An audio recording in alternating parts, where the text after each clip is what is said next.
বাংলাদেশের সাবেক প্রধানমন্ত্রী শেখ হাসিনাকে ফিরিয়ে দেওয়ার বিষয়ে প্রশ্নের সম্মুখীন হয়েছেন ভারতের পররাষ্ট্রমন্ত্রী ডক্টর এস জয়শঙ্কর।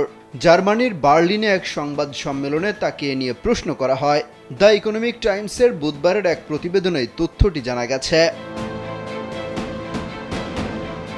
গত ৫ আগস্ট ছাত্র জনতার অভ্যুত্থানে পদত্যাগ করে ভারতে চলে যান শেখ হাসিনা। তখন থেকে তিনি সেখানে অবস্থান করছেন।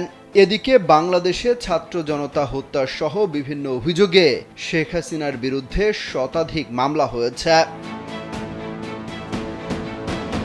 এই পরিস্থিতিতে সুষ্ঠু বিচার এবং শাস্তি নিশ্চিতে শেখ হাসিনাকে দেশে ফিরিয়ে এনে আদালতে সোপর্দের দাবি উঠেছে।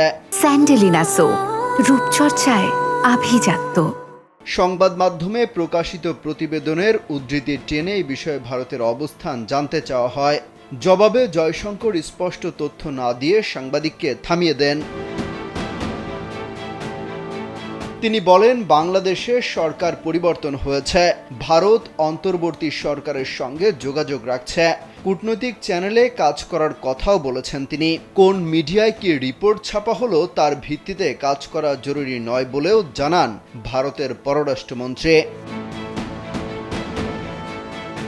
এর আগে গণহত্যা চালানোর অভিযোগে সাবেক প্রধানমন্ত্রী শেখ হাসিনাকে দেশে ফিরিয়ে এনে বিচারের মুখোমুখি করা হবে বলে জানান আন্তর্জাতিক অপরাধ ট্রাইব্যুনালের নবনিযুক্ত চিফ প্রসিকিউটর মোহাম্মদ তাজুল ইসলাম।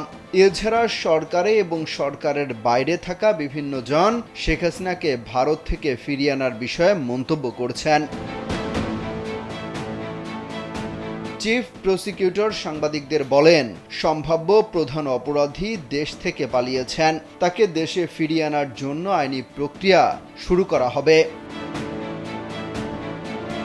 অমিত হাসান রবিন, কালবেলা।